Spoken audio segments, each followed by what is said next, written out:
Tales for Dark Nights.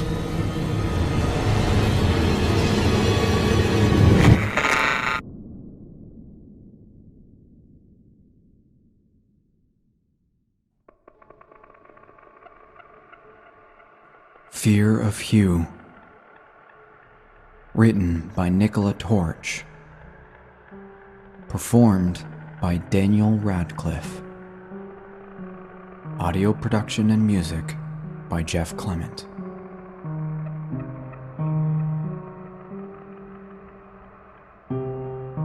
I knew something was stirring, but I didn't want to know what. I knew something was watching me, but I didn't want to watch back. I opened my eyes, wondering what I would see, hoping I wouldn't feel her presence there, stood, head bowed with her piercing, menacing eyes. However, I was again disheartened by the fact that she was there. She was here. I knew she was. She has been with me for so long that how could I forget her? As my eyelids shifted begrudgingly, a chill darted across my body like a firework in midwinter. My heart skipped a few beats and I knew that she would be aware of it, especially in the dark. Ghosts use the night as their playground. They can dance on their dwelling without a care in the world. They feed off fear, and they use that fear as a drug, which propels them into a state far worse than even their worst nightmares. My eyes were open wide now, and fixed on the girl who had haunted my slumber for so long, and who was stood by my bedside looking. Just looking. I gulped, and her expression changed. She was coming for me, I knew it. She got closer and closer, until I could feel her icy breath whip across my cheek, and her vile stench of death bleach my senses. I collapsed under her grip, which was too tight to escape from. I felt my lungs compressed, my ribs snap like a twig. But then, out of nowhere, light bathed the room in colors I was familiar with. I twisted my head to the source of my previous pain, and she had vanished. She hated the light. In the light, nothing can hurt you.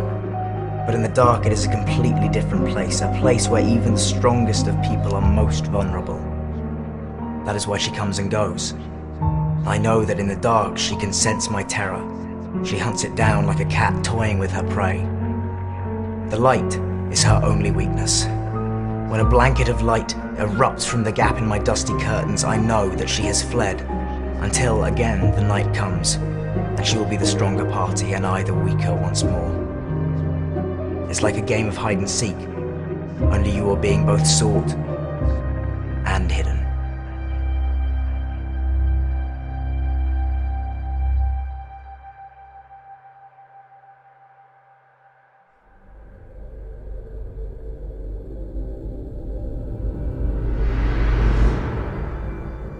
Night Terrors, narrated by Joshua Sheets.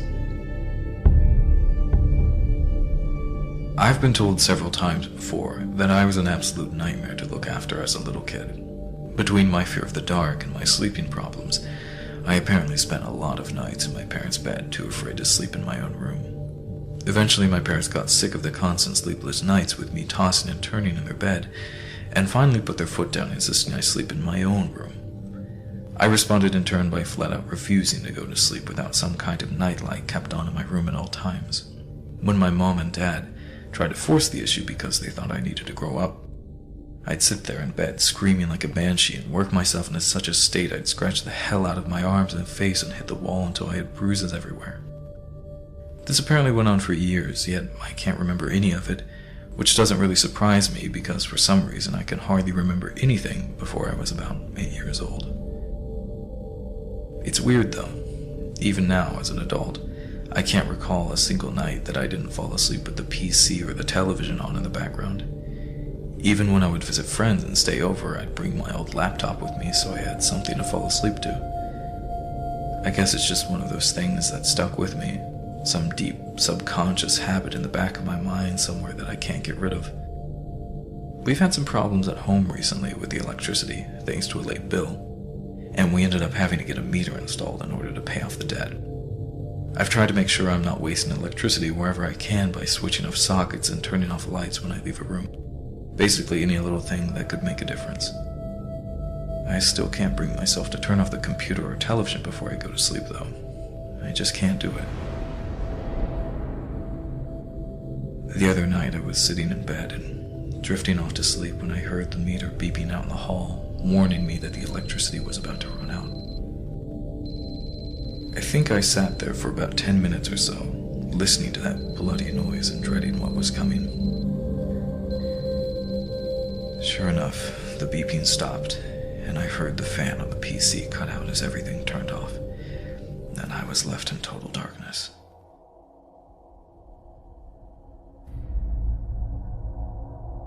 I lost my shit pretty hard and buried my head in my pillow, trying not to panic when I suddenly heard the faintest noise in my ear. God, you have no idea how long I've been waiting for this moment. It was then that all those memories from my childhood came rushing back to me, and I remembered that it wasn't me who'd been responsible for the scratches and bruises all over my body. And I suddenly realized exactly why I was so afraid of the dark.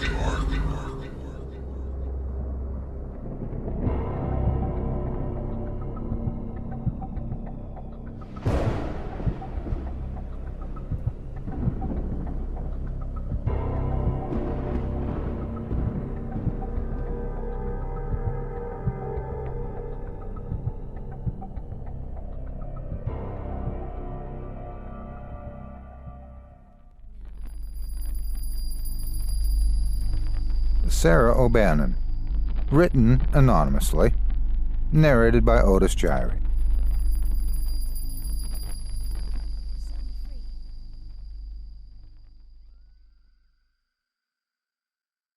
Coffins used to be built with holes in them, attached to 6 feet of copper tubing and a bell. The tubing would allow air for victims buried under the mistaken impression they were dead. Harold, the Oakdale gravedigger, upon hearing a bell, went to see if it was children pretending to be spirits. Sometimes it was also the wind. This time, it wasn't either. A voice from below begged, pleaded, to be unburied. "You, Sarah O'Bannon?" Yes. The voice assured. "You were born on September 17th, 1827? Yes. The gravestone here says you died February 19th. No, I'm alive. It was a mistake. Please dig me up, set me free. "Sorry about this, ma'am," Harold said, stepping on the bell to silence it and plugging up the copper tube with dirt. "But this is August. Whatever you is down there, you ain't alive no more. And you ain't coming up."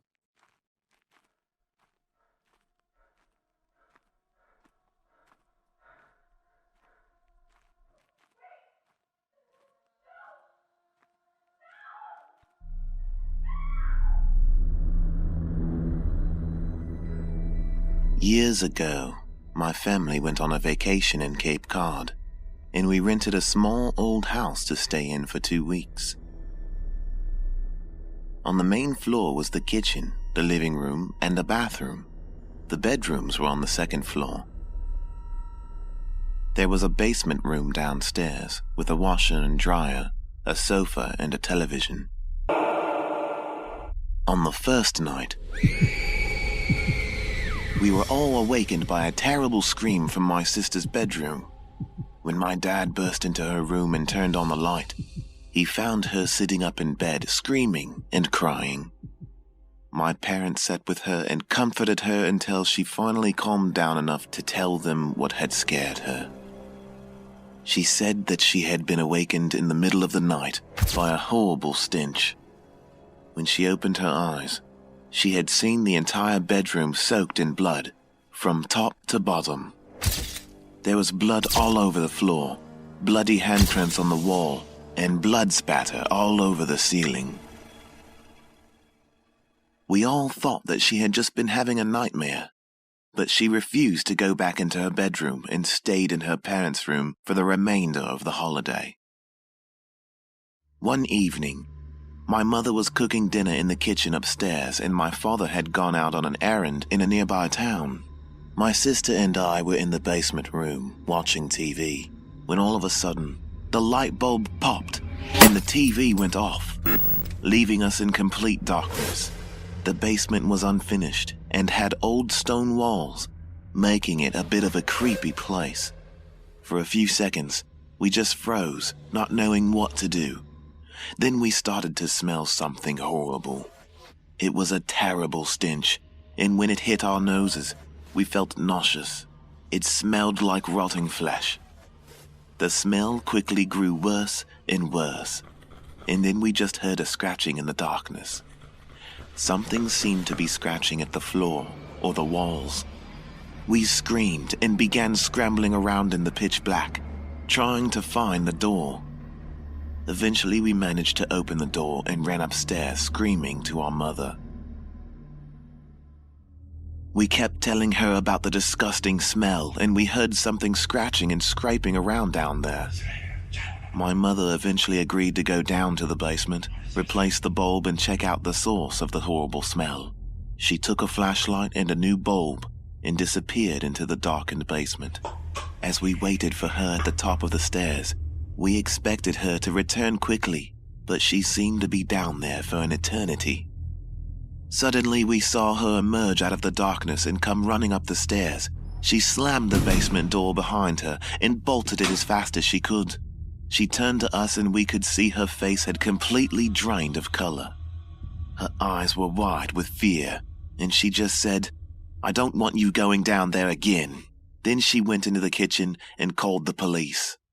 We overheard her conversation on the phone and managed to figure out that she'd seen someone in the basement room.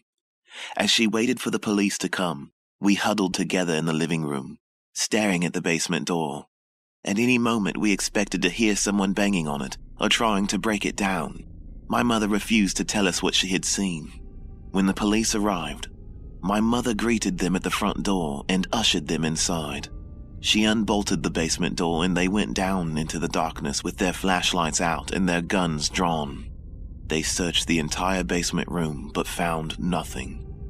There was no other way out of the basement. No windows, no doors. Whatever was down there would have had to come up through the basement door. After the police left, my mother finally revealed what she had seen down there in the pitch-black basement room. As she spoke, she became very still and quiet. She said that she had been changing the light bulb downstairs when she began to smell the horrible stench we had described to her. Then she started to hear a faint scratching noise. She shone her flashlight around the room and suddenly caught sight of something crouched between the washer and the dryer. It was a man, crouched on all fours. His clothes were tattered, his hair was wild and tangled, and his face didn't look human. It was twisted in an expression of pure hatred. In that split second, he looked up at my mother, his eyes reflecting the beam of her flashlight. Then he suddenly crawled forward and disappeared through the wall. When my mother saw him simply vanish into thin air, she dropped the flashlight and ran. After that, none of us would go down in the basement. We kept the door locked and bolted. Every night, we slept in our parents' room and locked that door too. We cut our holiday short a few days later and just drove home.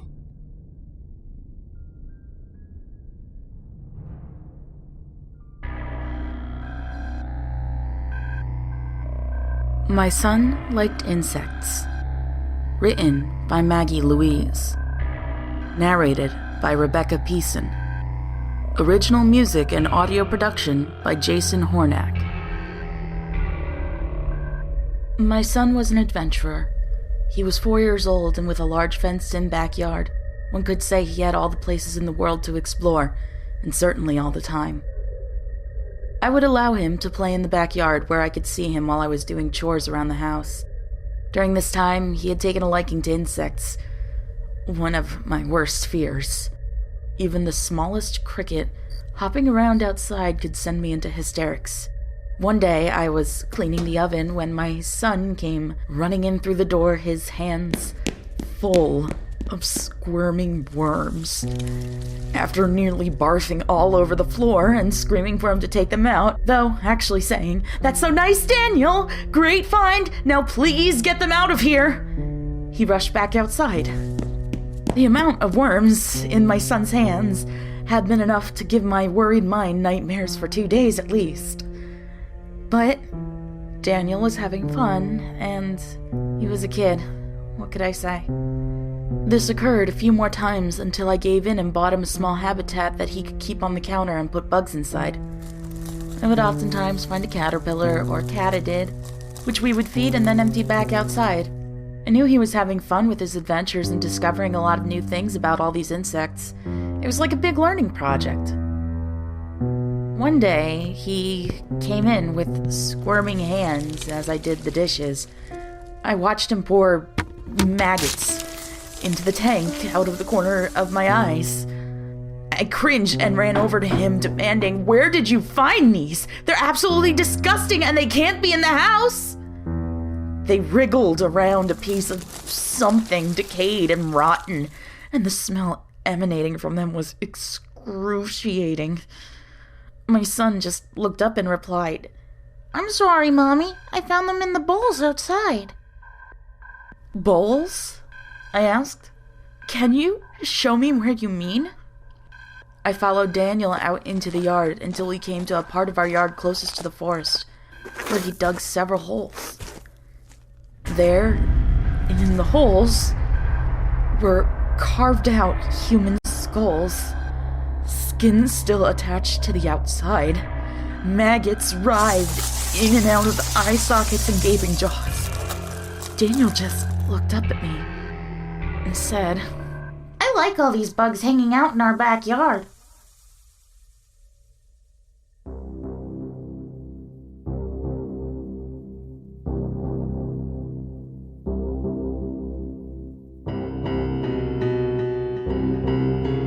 OCD. Written by Edwin Crowe. Narrated by Steve Taylor.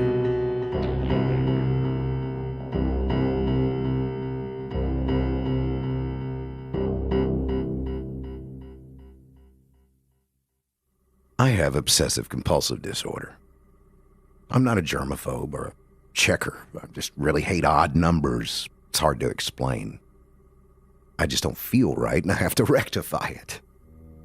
If I see one shoe on the floor, I have to find the other one before the anxiety becomes unbearable. I buy food in pairs. I have 2 cars, even though I only use one. I was so delighted when my kids were born, and I had twins. Identical ones at that. They were the light of my life. And for the longest time, I got my OCD under control. It's amazing how the love for the children you created can change the way you think about things. How silly I was to think something as arbitrary as odd numbers could rule my life. Thank God for the miracle of life. When my daughter Sally became sick with pneumonia, it sent me into a depression. I watched as my sweet little child withered away. Daddy. I sat on the chair next to her bed while the nurse came along and pulled the sheet over her face. Looking at the linen pulled taut over my daughter's face, my legs started jittering. Cold sweat gathered on my brow. I hate odd numbers. What do I do with the other one?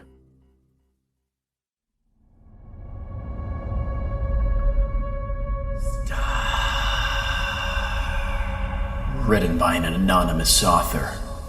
Narrated by Craig Groshek.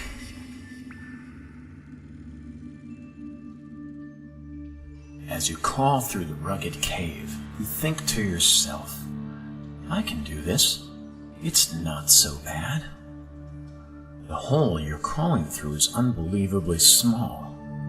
small enough that your body can just fit.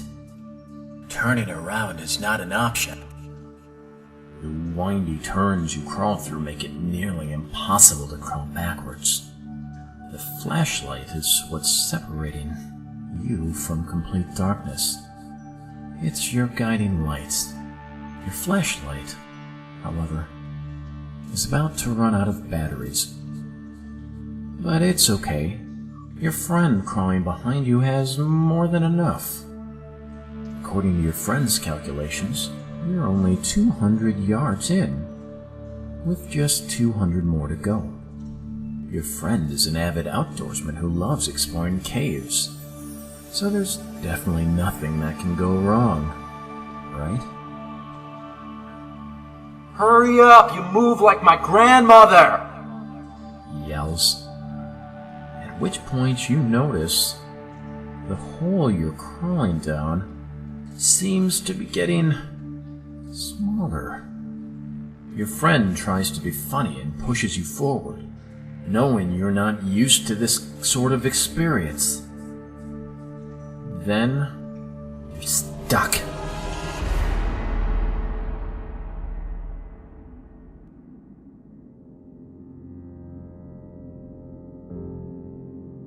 Hole is way too small. You try to wiggle your way through, but there's no use. The rock walls you're stuck between press against your gear, making it harder to breathe. Then you hear a moaning, groaning sound coming from behind you, and your friend gets louder, louder, and louder. Your friend screams a blood-curdling cry, a scream no man should ever make, as he is dragged violently back through the cave in the blink of an eye. You hear his screams carrying farther and farther away. Your flashlight dies.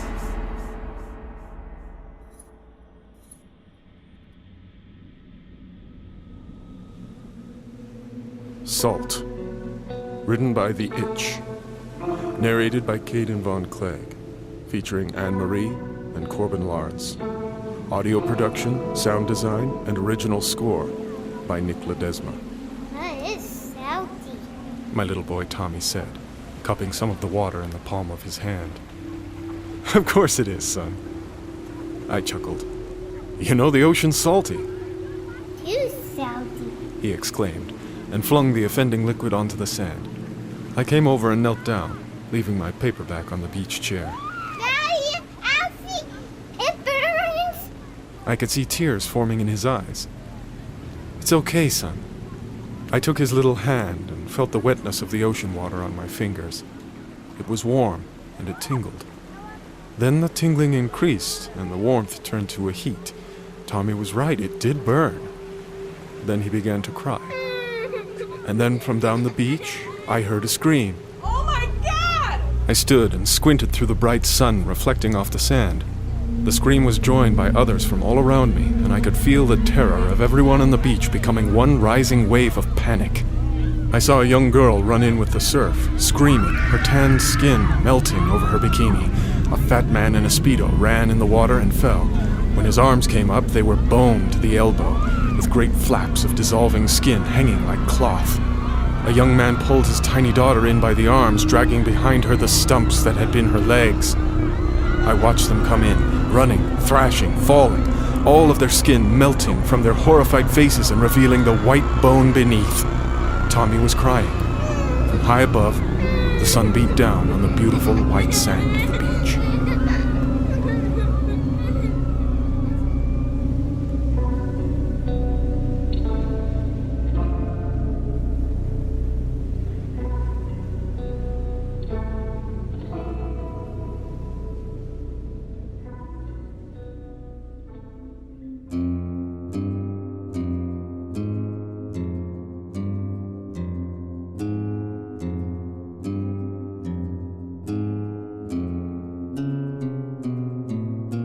A Monster in His Closet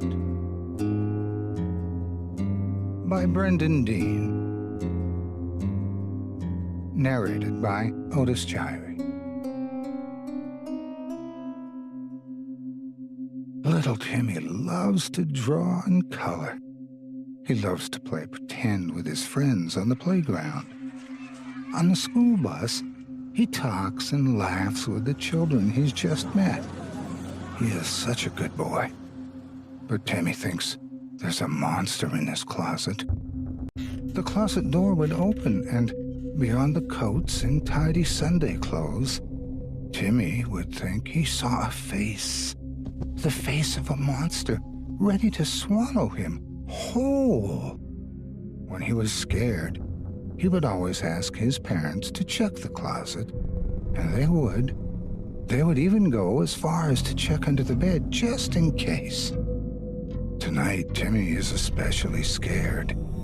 He's screaming for his mommy, his daddy, for rescue from the monster in the closet. But there is no monster.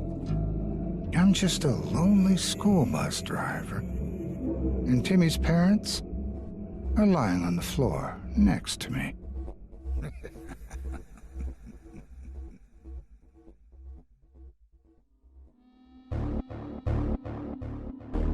Awkward Moments. Written by Matt Demirsky. Narrated by Phil Santamaria. Original music and audio production by Jason Hornack.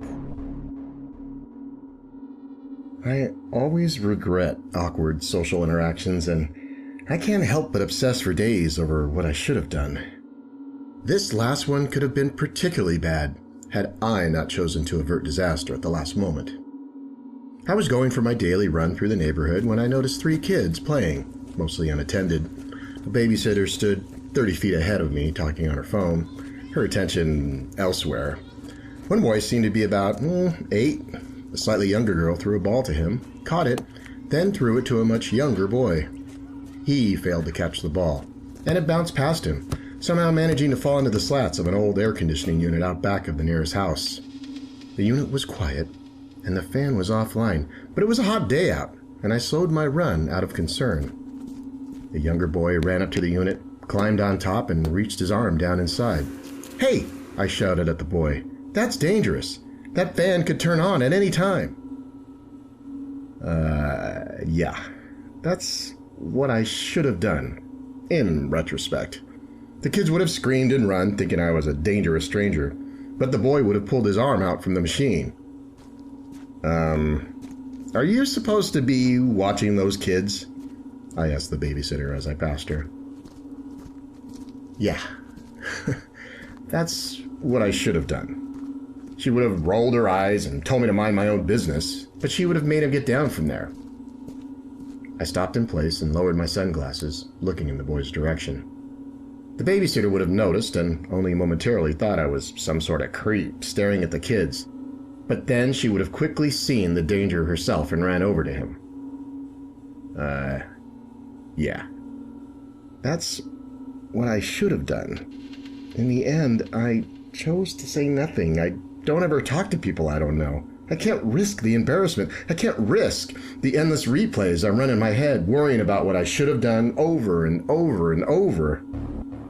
As their myriad of horrified screams grew louder than the suddenly surging fan, as little red dots from the cloud of blood mist dotted my sunglasses. I sighed with relief. That could have been so awkward.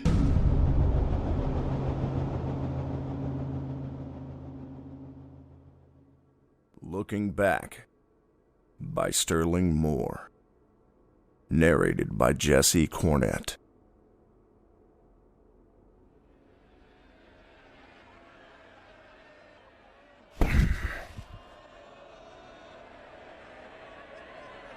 I fall flat on my face, blinking in shock. I go to push myself up. Nothing. My worst nightmare. I'm paralyzed. I want to scream, but my mouth isn't working properly. I can't breathe. I'm suffocating with my face half buried in the dirt. Soon, though, my panic begins to unexpectedly subside. I feel serene, weightless.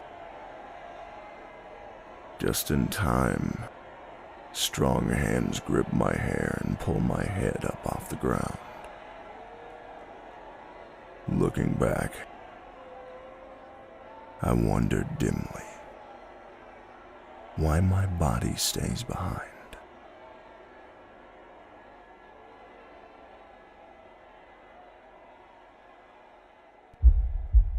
Night Watchman. Narrated by Jonathan Jones.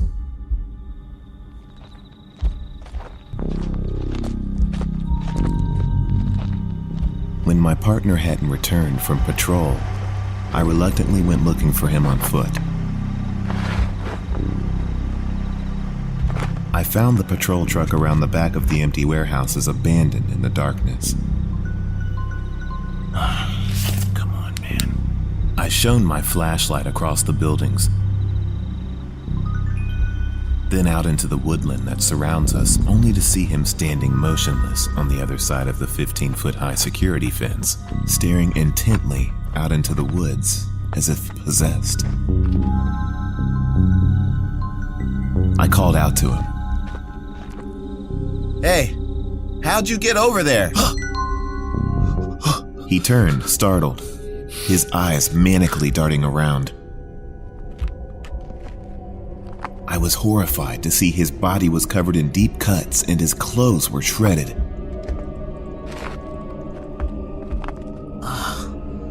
"What the hell happened?" I asked in shock, but he was too scared to speak. He looked up, so I shone the light where he was looking and saw the razor wire on top of the fence was dripping with his blood. "What the hell? What the hell did you do?" I exclaimed, but when I shone the light back on his face, he was frozen with fear, staring wide-eyed at something behind me. He gasped for air in panic before finally forcing out his words. "For God's sake, man, climb the fence!"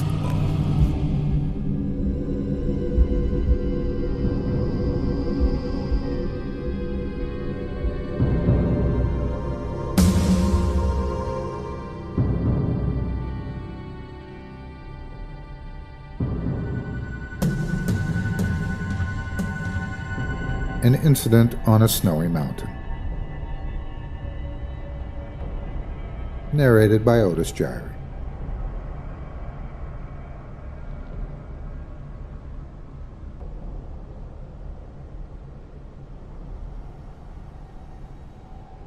A photographer went to a snowy mountain with his assistant, commissioned to take a few pictures for a magazine article.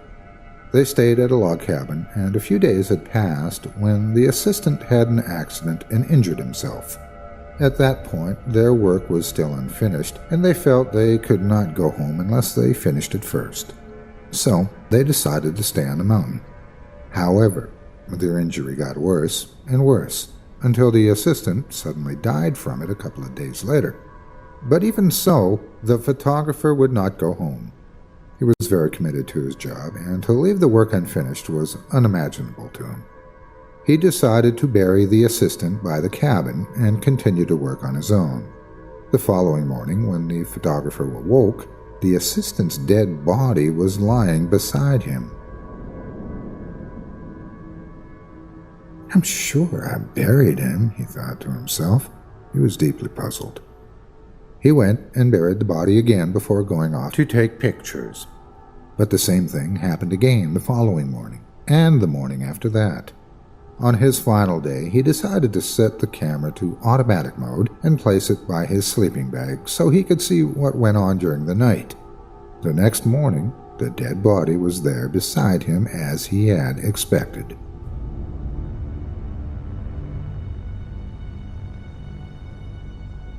He buried it again, and then climbed down the mountain. When he got home, he developed the pictures he had taken the previous night, and there, in the pictures, he saw someone get up, go out of the cabin, carry the dead body back on the shoulder and lay it down beside his sleeping bag. That someone was none other than the photographer himself.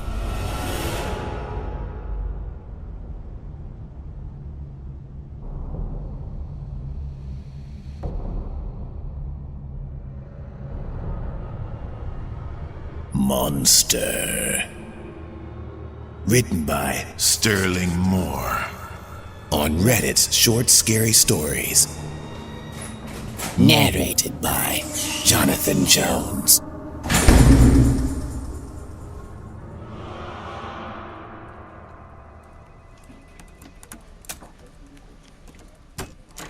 I flipped through the manila folder in my hands one more time.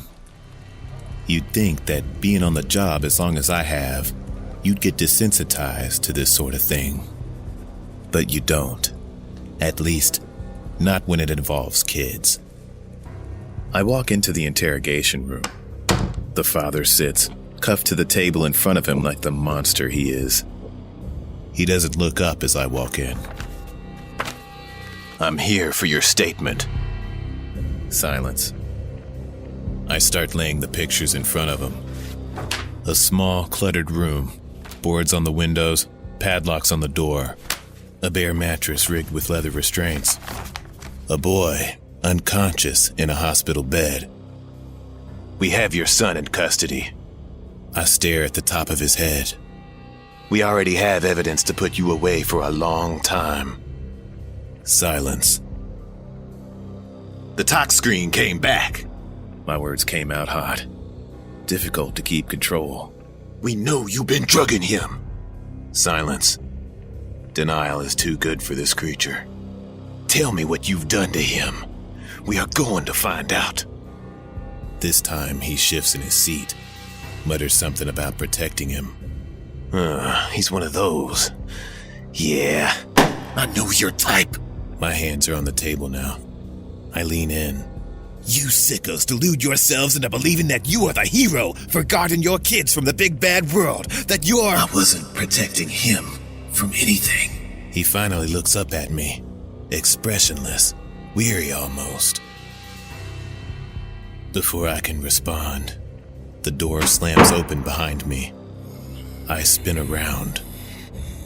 The child opens his mouth, unnaturally wide. He lunges.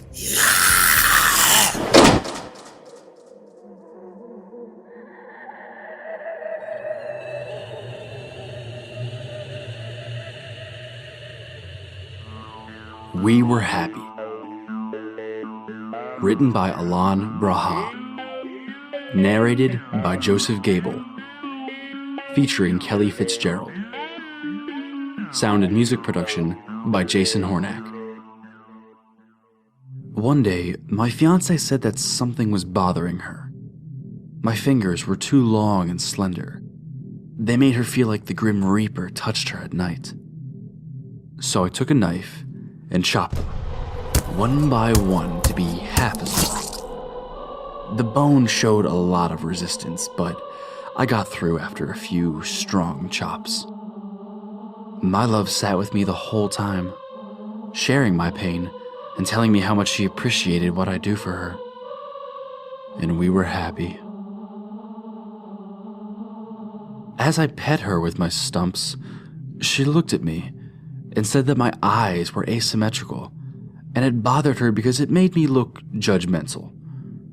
So I took a spoon and dug out my smaller eye, leaving a dangling eyeball that I cut with scissors. That was the most painful part, but I didn't want my love to feel judged. My fiancé cleaned up the mess and afterwards came to hug and comfort me. And we were happy. A few days later, she said that my accent bothered her. It was too foreign for her taste. So I took the scissors again, and I cut until I was certain my speech wouldn't bother her ever again. It took 2 tries to sever completely, but it was worth the pain. And we were happy. A few days later, after I had recovered and returned from the hospital, I returned to work. All of my coworkers had been worried, but they just didn't understand. After work, I returned home and found a letter on the door, which read, I'm confused. You're not the man you used to be, and I'm not sure I love the new you. I don't know if I'll come back. Wherever she is, she must be happy.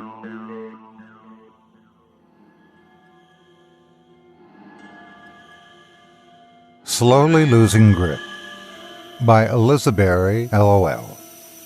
Narrated by Otis Gyrie. Never one to dress up, short eyeliner and a sloppy updo. For her, today was different. Figuratively, my mouth dropped, but literally I couldn't break eye contact. Only once has she dressed this way. That was the day she promised herself to me, so today must have been special. She makes her way down the stairs towards me, and I can't help but smile. She's the prettiest thing I've ever seen. I reach out to embrace her as she nears, but there's something different, something off. She's walking towards me, but she isn't nearing. Doctor, he's waking up. I try to call out to her, but my voice catches in my throat. Everything stands still. Increase the sedation. She's fading away. The room is so bright. I can feel my mind being pulled away from my body, slowly losing grip. He's waking. The sedation isn't working. Good God, put him back under. We can't have him waking up now. I open my eyes, blinded at first. The room is absolute white. The pain hits. Oh God, it hurts so badly. I look down. I'm strained. My body is a mangled mess of skin and bone. There are so many hands inside of me. I can see my guts. What happened? Where am I? Why am I so sleepy? She jumps into me, and I fall back, laughing. She's so lovely. He's out again. Good. We can't afford any unnecessary stress while we're harvesting.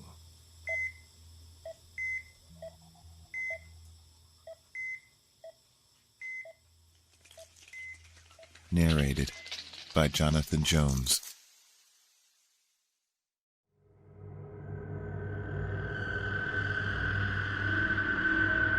Under the covers. Tonight's like every other night. You lay there in the dark and silence, alone. With no company other than your thoughts. You shift and roll throughout your bed, just you and your thoughts. You ponder, you plan, and you fantasize. Anything to distract you from the ringing silence.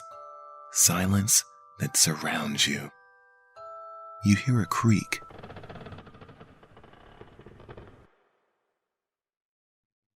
A common sound to hear on such a still night. But you still recoil when the sound hits your ears. You hear the sound almost every night, but the sheer unexpectedness sets off a trigger in your head as paranoia takes over.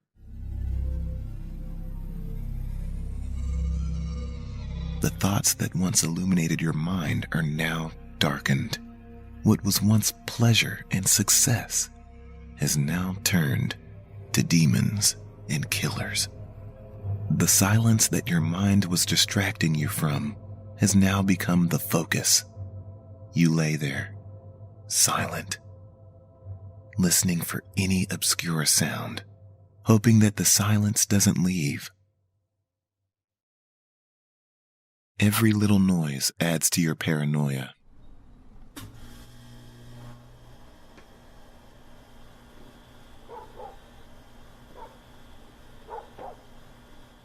And the silence lingers as you await the next unexpected occurrence. You're too afraid to open your eyes at the thought of seeing anything your mind can conjure.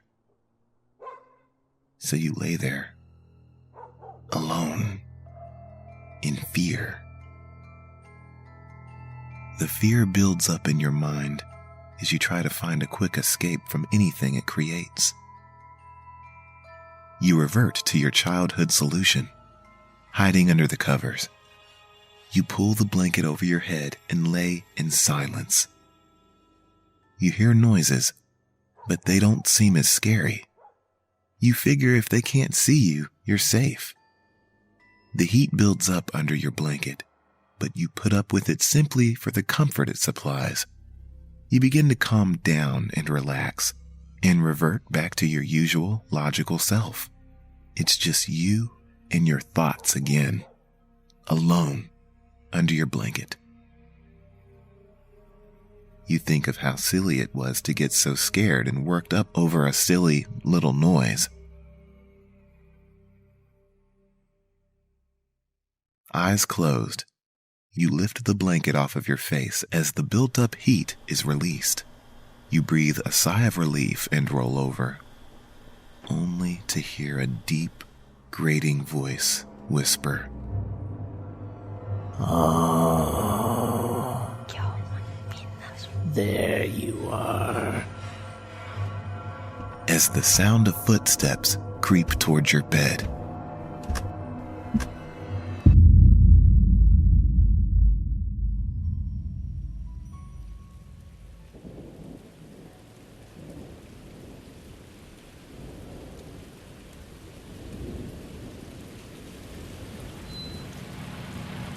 Hey, need a ride?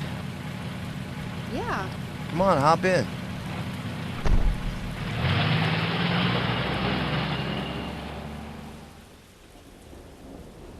It was past midnight now, and I still had a while until I met my destination. The girl I picked up an hour ago was asleep in the seat beside me. She was a hitchhiker. I couldn't leave a teenager alone at night in the pouring rain. I had to pick her up. She seemed pretty happy that someone was finally giving her a ride. And I didn't know her real name, only that her friends called her Jo. She looked so calm, so peaceful. Her brown hair obscured half her gorgeous face. Her lips flexed in a barely noticeable smile. She must be having a nice dream. Tried to remember the last dream I had, but I had no luck. And then I felt it. A feeling I hadn't felt in a long time. A terrible, ugly feeling. I looked down at the girl as I drove, hoping her smiling face might help me overcome and not give in to the demon within. But I could feel it clawing to get out. I didn't want to. I couldn't. I needed to get the girl out of the car, but that would take too long. It would happen before then. I continued to struggle, fighting an inner battle. And then, no, I couldn't contain it. It happened.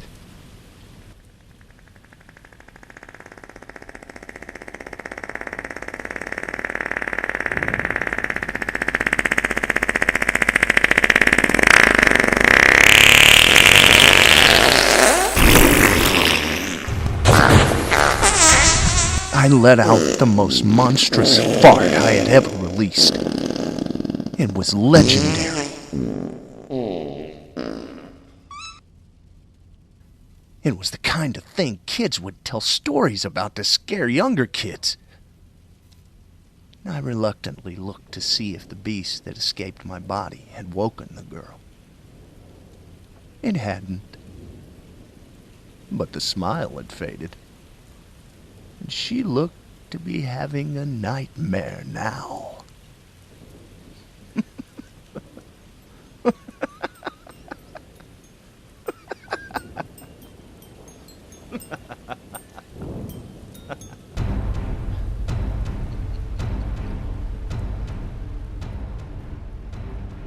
Thanks for listening today. I want to take a moment to ask you to support us by joining the Chilling Tales for Dark Nights members area. There are links in the video description below. For as little as $6.66 a month with an annual membership, you can help our channels grow while ensuring you never run out of the audio entertainment you know and love. Thanks again for listening. Visit us at chillingtalesfordarknights.com/tour for information and to sign up now.